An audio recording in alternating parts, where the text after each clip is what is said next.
Coming up, 2 different rocket launches. A super slow motion fairing test.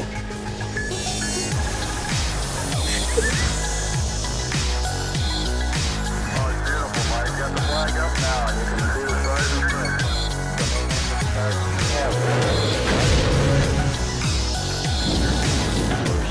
Private space station.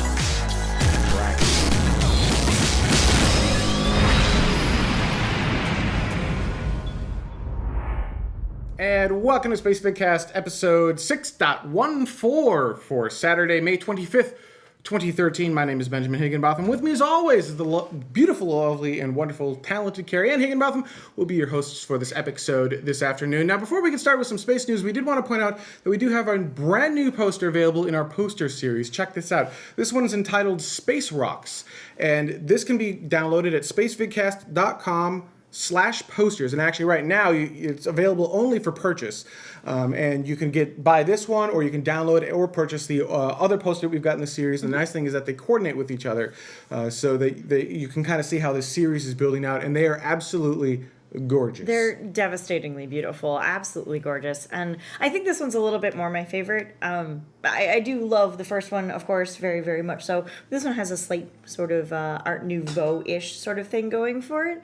Not that the other one doesn't, but I don't know, maybe it's just the purples. The purples kind of speak You like to the me purples? a little bit. So the idea behind these posters is that you'll be able to go, you can either just buy them and hang them in your house as like, hey, look how awesome these are. And when people come over, they can look at this artwork you have and say, oh, this is kind of cool. Tell me a little bit about this. Mm-hmm. Start some conversations about space. Or if you'd like, we're not making you buy them. You can actually download them and then print them out on your printer and post them around town. As people have mentioned, they're very dark, which means they chew through ink if you've got an inkjet printer.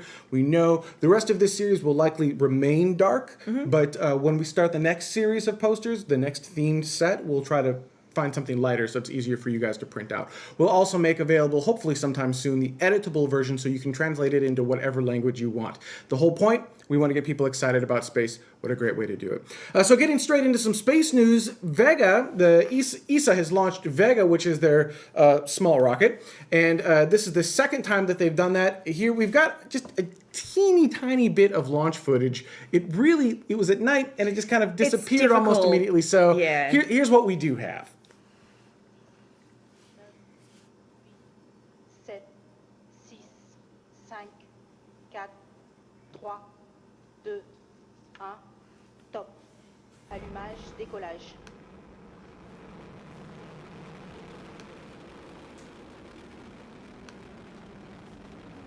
And at that point, we're done. Right, we pretty much lost it into the clouds, and it's a lot like the last. But we have a lovely flight. Computer animation. We did. There was a really nice computer animation of the vehicle. So the neat thing about that is that was the second launch ever of the Vega rocket, and it was pretty much requalifying. Well, not requalifying. It was continuing the qualifications of the vehicle, and it had something called VESPA, which is Vega Secondary Payload Adapter, which allows multiple payloads to be deployed on this fairly small rocket. I was very upset by that name. I thought they actually had a Vespa on there. That's funny. And I was like, let's go! So this mission was 160 minutes, yes. About twice the duration of the last mission. So they're making some pretty good strides with the vehicle, and it was a smashing success. So awesome. Don't say smashing. Why? No, well, no, it wasn't like an exploding success. Okay. Smashing success. Okay. I don't know. That still works. Success. Also launches recently, we had a Delta IV, and that was launching the wideband global satellite communications spacecraft. Check out this launch coverage. It's a little funny. Here, check it out. T-minus 10. T-minus 10, 9, 8, 7, 6, 5. We have liftoff. We have RS-27 main engine. We have liftoff. The United Launch Alliance Delta IV rocket carrying WGS-5 for the United States Air Force. The wideband global SATCOM satellite provides significantly increased capacity to our nation's leaders, warfighters, and international partners. Yeah, so This makes Ben laugh every flippin' time he watches it. And the first thing, he watched it a couple of times, so gave himself a wonderful asthmatic fit after laughing. But I first of all, I noticed that the counting seemed really bizarrely off. It was like 10, 9, 7, 6, 5, 4, 3, 2, 1, 1, 1, there it goes. And I was really confused by all of that. And then he's like, and the whole vehicle's on fire. I'm like, what are you talking about? And so he actually had to show me that the fire is so much that it goes down and then back up and onto the vehicle. Well, the vehicle itself wasn't. Well, not the fire. vehicle. I apologize. But yeah, there's like visually and that's with normal Delta IV launches is just that the plume comes up and just licks the entire first freaking stage. If you go back and freeze frame it, it's like this huge ball of fire going up the side. Which for some reason he finds hilarious. I think it's awesome. And All right, a couple other quick things. SpaceX has released some slow motion footage of their fairing. This is the fairing testing. The fairing testing. This is the very top part of the rocket, and this is the first time that a Falcon 9 will have a fairing on it. Remember, the only fairing that a SpaceX rocket had was on the Falcon 1, which is substantially smaller. And as I understand it, this is one of the largest fairings for a rocket in this class, ever. Oh. So here, check out fairing coverage, fairing separation. This is slow-mo from really the cool, yeah. though. Check it out. Here you go.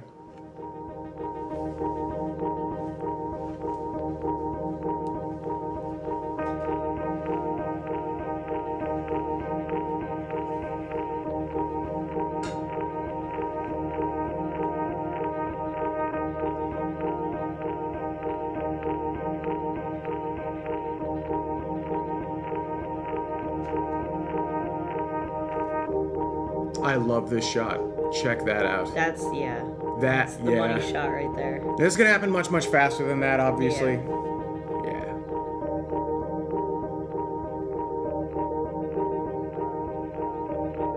So yeah, that is what will enable SpaceX to deploy satellites into space, not just Dragon.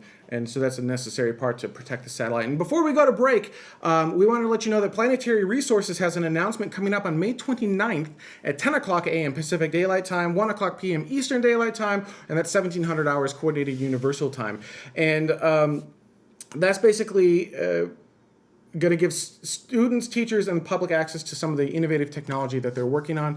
It sounds like it's going to be a pretty exciting announcement. So I believe it's planetaryresources.com/webcast or live stream. It's planetaryresources.com/live stream is where you can watch the live coverage of that. All right, we're going to take a quick break, and when we come back, we're going to be talking about the difference between science fact and fiction and whether sci-fi is good for sci-fi. Stay with us. We'll be right back. Look into her face, determination in her eyes. She won't give up or quit or fumble little fashion lies. Filled with awesome expectation, this girl's a fascination. And nothing in her way will keep her from her destination. Cause she's fire walking, she's fire walking. When it's hot, she keeps on moving, through the heat keeps on improving. Yeah, she's fire walking, she's fire walking to be free. And welcome back to the show. So today's main topic is science fact and science fiction. For mostly talking about how science fiction, and this comes from the new Star Trek movie, right? Because awesome Star Trek movie, I loved it. But there were some moments of science fiction that were more fiction-y than facty. Like anti-gravity. Yeah, some of the gravity, like Some people were jumping 60 feet in the air. I'm just gonna say. So let's ignore the gravity for a moment. But the fundamental. So we saw the movie. It was awesome. We enjoyed it. It was it was Star Wars with a Star Trek name on it. But that got me to thinking: does science fiction help science fact? Does having these sci-fi movies, which create these worlds of things that we can't do, help us try to explore the stars? I think a lot of people that aren't space nerds sometimes forget that we don't have warp drive. Right. Right? It's not just this really easy jaunt to go to Mars. I mean, it's one of the hardest things humanity will ever do. Right. And it's not just something that you can just kind of go and do, but we see all these science fiction movies, and they make it look really, really easy. So that's the question of the show. And I'd love to hear your comments on the YouTube page, on the Spacevidcast live page, as many different places as possible. Does science fantasy help actual science grow? Or hurt? Or hurt? Does it help or hurt? Or neither? I will take help. You will take help. Yep. Okay, I will take hurt. Okay. How do you figure it helps? Because I have heard a number of people, one person in particular who, growing up, was watching TV, saw Star Trek, very specifically Star Trek, was really inspired by it, and then started to study more science, all that sort of thing in school, and got involved, got a job at NASA, was working at in Houston, actually, for a while in mission control, all because of this sort of like, wow, that looks really cool and awesome. I kind of want to do something like that. How do I do that? And then eventually did do something similar. No, it's not the same thing. We can't all be, Uhura, with speaking 3 million different kinds of languages. Yeah. Captain, I'm getting something. I just put a little mini dragon in my ear. Well, to simulate it was Uhura. available. It's okay. But yeah, and I think that happens more often than we give credit for, and not just TV and not just movies, but including books and whatnot. Today is National Take Your Towel Day. It's or Take a Towel with You Day, right? I so apologize, you guys. I know I screwed that up, but forgive me for a moment. There's been lots of books, science fiction, science fantasy, that have also inspired people to go out and find a job, whether it to be an asteroid miner or to work at mission control, or even something, on a slightly smaller scale. So I think there's a lot of influence there. It sparks the imagination, and so then it makes you go into, or inspires you to go into such fields. So, STEAM fields, as it were. Well, there's an argument there. So, Jeffrey actually had a couple of interesting points. Yes. He said first, and this is in the live chat room at spacevidcast.com/live. Jeffrey said, sci-fi often inspires those who end up exploring the stars and making it happen. Who here, meaning everyone in the chat room, didn't watch Star Wars as a kid? Which is correct. And then those older than us, like Vax, where Star Wars wasn't available when he was a kid. Oh. You just called Vax. him out. I love you, Vax. But the flip side of this coin, because I'm taking the I don't think so. I mean, Right. you're totally right? I mean, when you look at where we're at, sometimes we forget that Star Trek. Like, let's look at Star Trek Next Generation, where things Sure. like the pad, PADD, the things that they held and they were doing stuff. Here's a pad. This is an iPad Mini, right? There it is. This I think does more than what they had on Star Trek. Your cell phone, this smart computer in your pocket, does way more than any of the little communicators that they had, the original, right? Yeah, exactly. Right? I've got a whole freaking computer right here. They Right. could only do basic two-way communication. Then again, they were going from a planet surface to a starship, but you just get a cellular. Exactly. Right? So technology has really done some kind of amazing things. It is actually remarkable how much an iPad looks like a Weren't you Star Trek supposed to take pad. the other side? Wasn't this supposed to be a debate? We weren't supposed to agree. But at the same time, Yes. exactly, and that's what I was getting to. At the same time, the issue is it can set unrealistic expectations as to where we're going to be. Okay. Star Trek Next Generation came out in the 80s, I want to say it was. Yes. And we didn't get to where we're at until like now, just a few years ago. Looking at 2001: A Space Odyssey, we were supposed to be actively in space before the year 2000. Moon bases, all Right. that fun jazz. And we just didn't.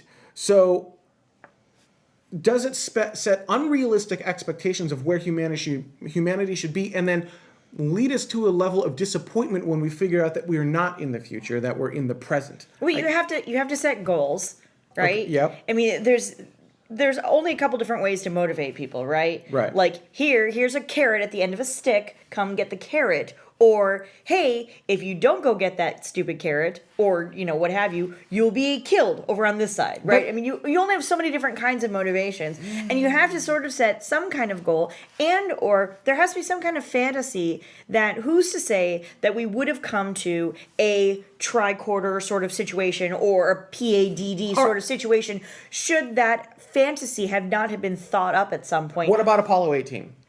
What about Apollo 18? So Apollo 18 feeds the conspiracy theorists right? It's the secret mission that never existed, and everyone. So the movie Apollo 18. Be very clear. Well, there was no Apollo 18. For those of you who were unsure if there was an Apollo 18 or not, there was not, but there was a movie named such things. All right. There was going to be an Apollo 18, but it was Right. canceled. So Apollo 18, the movie, feeds into the conspiracy theorists, which, how does that help science at all? Sure, but then there's great movies like Love or Moon that have a lot of while yes, it's still fantasy, it's still fiction to a certain extent.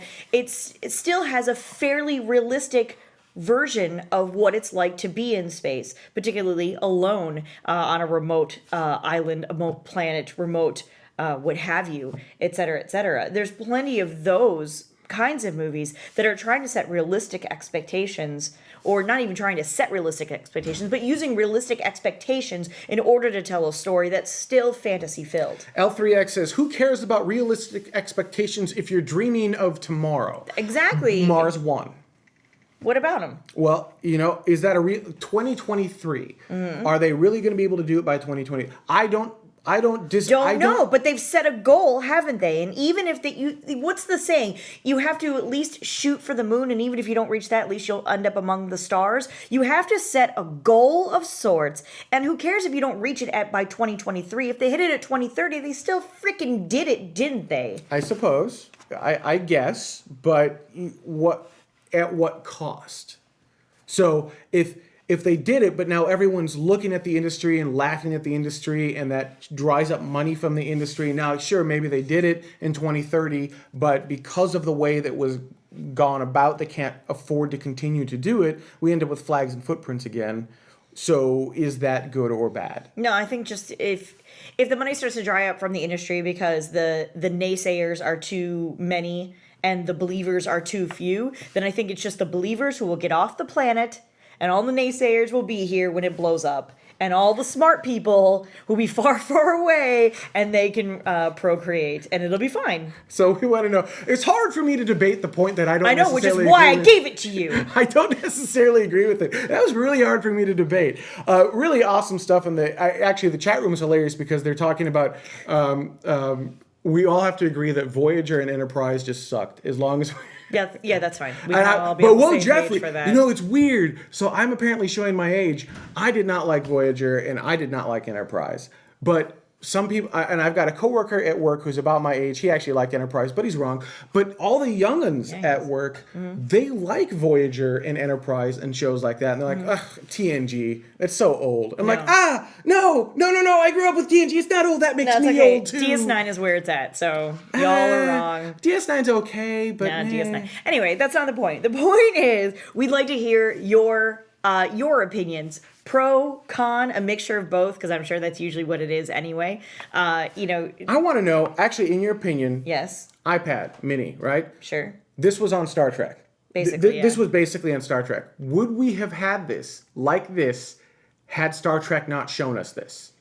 I guess my point with that Would we have particular... gotten there anyhow? My particular point with that is the tricorder X Prize that's going on. Yep. I don't know that we would have thought necessarily of having a tricorder. You know what I'm saying? Like right now we're working towards getting a tricorder because we all saw it on Star Trek. So we all thought that is the coolest thing. And somebody thought about it. Somebody, made this up, right? Wrote it down, presented it to us like, no, this is just a cool thing. I just think it'd be neat. And because it's fantasy, I can just do that. And now we're working towards actually creating that thing. The iPad mini or something similar to that, I could see that. I could kind of, even without having that sort of presentation, but tricorder specifically, I think is a really fantastic idea. And we all, as soon as we saw it, we all went, well, duh. Why don't we have that? So I guess that's more. All right, like she said, leave your comments on the YouTube page, on our webpage, wherever you'd like. We'd love to know what you think. And speaking of comments, when we come back, we're going to be looking at the comments from the last show that we did, talking about not Deep Space Industries, Mars One. Mars 1. We'll be right back. Hi, I'm Commander Chris Hadfield, and this is what it looks like when I wring out a towel. This is one of our washcloths. We have amazing washcloths. They pick up everything. Here's a water bottle, and I will put some water on the washcloth. Here we go. So you can see that guy's getting nice and wet. It's a very wet washcloth. I don't know if you can see that. It's a wet washcloth. Got my hands right there, and I am squeezing. There we go. A lot of water getting all over my hands. A lot of water on my hands. A lot of water on my countertop. Squeezing. It's getting more difficult to squeeze the water out. So I'm squeezing harder. That is what it looks like when I wring out a towel. Chris, you can clean that up. And welcome back. So let's take a look at some of the comments from last week's show, shall we? I'm sorry, I get yelled at when I say last week's show because we were actually off for a little bit. Sorry about that, guys. Our last show, 6.13, talking about Mars 1. This comment comes from Lee, who says, gives us a link and says, this is the link to a brilliant interview with Boss Lanthrop. I can't pronounce his name. From Mars 1. He's the guy who started Mars 1. Mm-hmm. He really goes into details about their selection process and the way to achieve their goals. I found out a lot about Mars 1 from this, and since listening to it and feeling way more convinced that this thing is for real. It may not succeed, but I think it will definitely give it a good shot. You know, and that's completely possible, right? I mean, if you listen to the link, he does kind of say, look, I realize that our timeline is ambitious and there's a lot that needs to be worked out there, but, we think we can make this go. And he actually does have reasonable answers for a lot of that stuff. So definitely worth it. Is like a 90-minute interview. I mean, it's a long. It's a bit, but it's definitely worth it if you want to learn more about Mars 1. This one comes from Bill, who says, well, the details for Mars 1 can't be fully developed yet. When they go, they'll go with the best of the industry at that time. 8 to 10 years from now, we'll be in a different technology spectrum. They seem to be banking on future technology whose details aren't yet fully known. Maybe? Yes and no. I mean, what's the argument that you always use? The physics don't change. Yeah, right. Much. So I mean, there's only They don't change much. I suppose there's only so much development that can happen in the next 8 to 10 years. I would love to be proven wrong. Don't get me wrong. For sure, if somebody comes in tomorrow with a very viable working warp drive, Iron Man sort of situation, then abso-freaking-lutely, that would be amazing. But at the same time, when we look at what we've done in the last 8 to 10 years, and you can just project. Take the Kurzweilian glasses and put them on and look at the next 8 to 10 years. Kind of. Yes. Look at Apollo. Okay. Right? We went from nothing to man on the moon in 9 years. So you can look at that, but you also have these bursts where you have this there's a fundamental force behind it and it bursts the technology and everything a whole forward. Government. And a lot of money, but we're seeing a shift in that, right? Look at how much SpaceX has done in just the last 10 years. Mm-hmm. 3 different rockets, 3 different engines, an entire spacecraft, actual flights. I mean that. Yeah, actual flights, and they've only docked to the ISS twice? Never. They've only berthed with the International Space Station. But regardless, they've done all of these things in the last 10 years. And they're already at the point with berthing with the International Space Station. Who's to say that in the next 10 years they can't We are talking about landing humans on Mars, not killing them, and sustaining their life. Yes. I'm just saying it's possible. Yeah, well, birthing, sustaining. Those are they two different things. They went from nothing to fully funding themselves and getting up there. All right. I mean, yeah, they're different things, but that spectrum you can push forward. You can do really cool things. I hope I'm wrong. All right, fair enough. All right, Chris says Mars 1 is a fantasy, although it is raising awareness of our missing human exploration program. If either Mars 1 or Inspiration Mars gets close to launching, I bet that would raise enough excitement to get NASA's budget increased. This would be great for everyone, especially NASA's partners. So many things. I have so many comments, too many things all at once.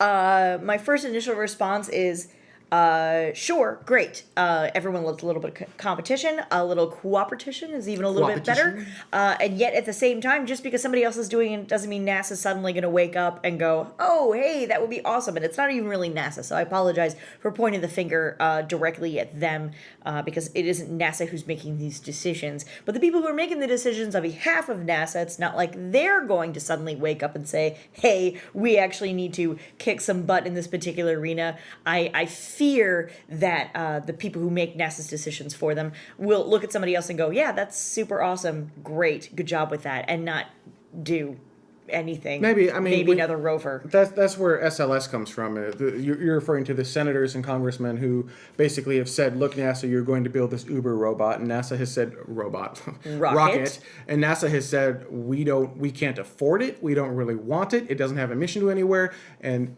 ultimately, SLS, which is the next generation NASA rocket, is just a jobs program. Is to keep people employed in certain districts so that the politicians can keep their jobs. SLS, the Space Launch System, which is the next variation after the space shuttle. So, giving NASA more money, will that actually increase anything? I mean, right now NASA is kind of starved for like planetary sciences and these other really awesome things that they do. We're not ragging on NASA. NASA does amazing, awesome things.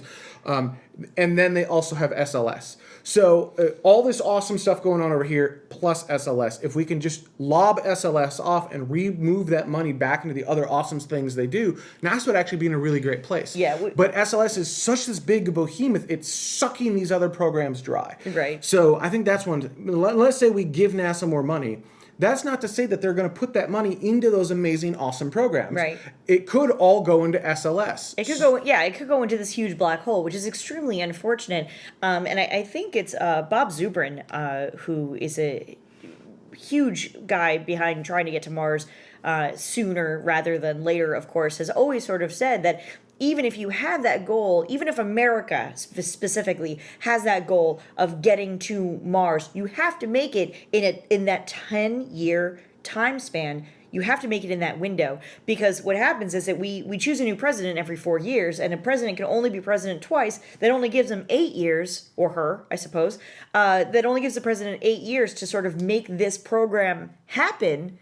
And at that 8-year mark, if you're close enough, usually you're probably not going to kill the program because you're like on the verge of doing something great. Right. And the president wouldn't want to be the one. I mean, they're going to want to take that. But if you set a goal that's 30, 40, 60 years out, it's gonna die, because the next president's gonna go, I don't think so, and rechange everything up. So you have to have a realistic goal. It has to be within that 10-year time span. All of those different things, and those are just a few of the stumbling blocks that NASA or America has in their space program to make these sorts of things happen. So while, yes, like I said before, while I think it's great that all these other, whether it be private industry or other countries getting behind these huge Mars projects, I don't think that necessarily is going to do much to, like I said, the people who basically make the decisions on behalf of NASA to make their Mars program go, if that makes any sense. Dada, I accidentally skipped one from Tom, so we're going to go backwards one. This one is from Tom, and he says, 78,000 applicants times application fee is over $2 million. A sucker is born every minute. And this is in reference to the, what is it, like $35 Mars One application fee. Yeah. Maybe. Or maybe it's a bunch of people who want to dream. And even if it's $35 and you're inspired, that's very cheap inspiration. And again, they're not getting to Mars on $2 million. So it's not like they're fleecing people. And then, I don't know, $2 million doesn't sound like a huge amount of money to me, I guess. iHeartLetters says, and this was a much longer comment. You're going to want to go back to Spacevidcast and read this. But at least in my case, Benjamin is absolutely correct. We could just end the comment there.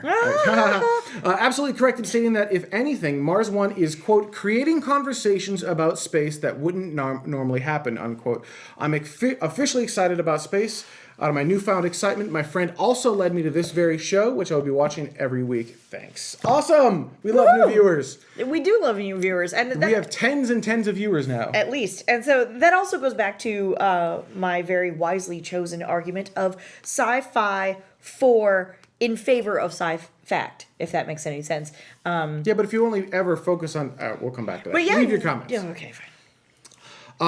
This one comes from John. He asks, why did no one mention Solo at watchsolo.com when talking about Mars One? I actually had no idea about that show. It's freaking hilarious. It's basically a show about a guy in the exact Mars One situation where they've developed this reality show. He's going to Mars, and on his way to Mars, and he's this off-the-wall character, just all over the board emotionally, and on his way to Mars, they cancel the show. He doesn't even make it to Mars, and they've canceled the show. Ben found it hilarious. I didn't find it quite as funny, but, so to each his own, I suppose.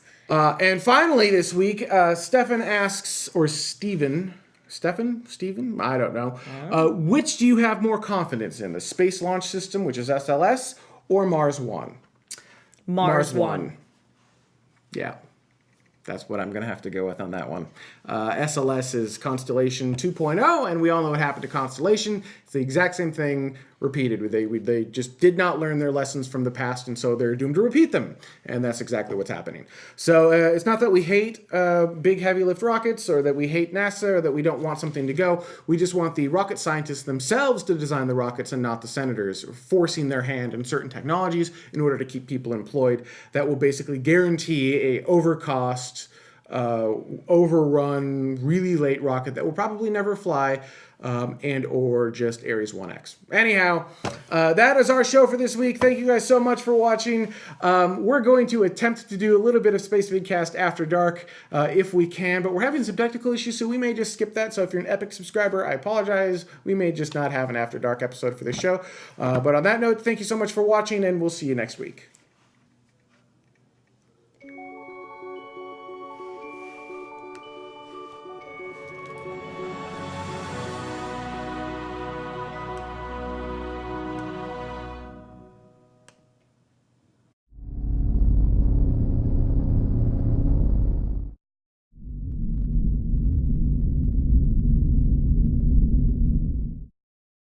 Coming up, 2 different rocket launches. A super slow motion fairing test.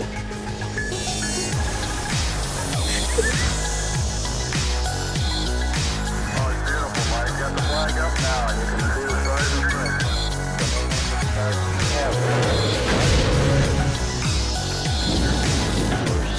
Private space station.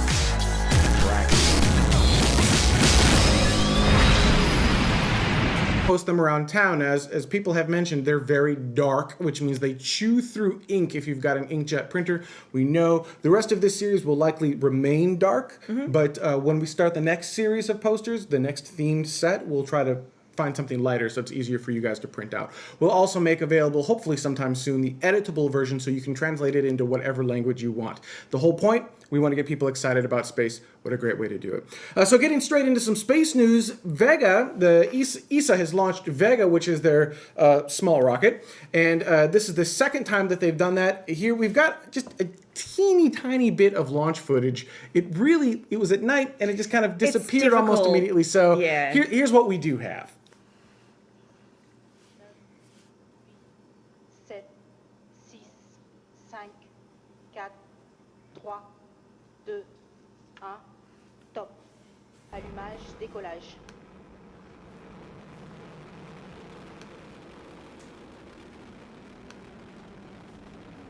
And at that point, we're done. Right? We pretty much lost it into the clouds, and it's a lot like the But last we have a shuttle lovely flight. computer animation. We did. There was a really nice computer animation of the vehicle. So the neat thing about that is that was the second launch ever of the Vega rocket, and it was pretty much requalifying. You can kind of see how this series is building out, and they are absolutely gorgeous. They're devastatingly beautiful, absolutely gorgeous. And I think this one's a little bit more my favorite. I do love the first one, of course, very, very much so. This one has a slight sort of Art Nouveau-ish sort of thing going for it. Not that the other one doesn't, but I don't know, maybe it's just the purples. The purples kind of speak You like to the me purples? a little bit. So the idea behind these posters is that you'll be able to go, you can either just buy them and hang them in your house as like, hey, look how awesome these are. And when people come over, they can look at this artwork you have and say, oh, this is kind of cool. Tell me a little bit about this. Start some conversations about space. Or if you'd like, we're not making you buy them. You can actually download them and then print them out on your printer and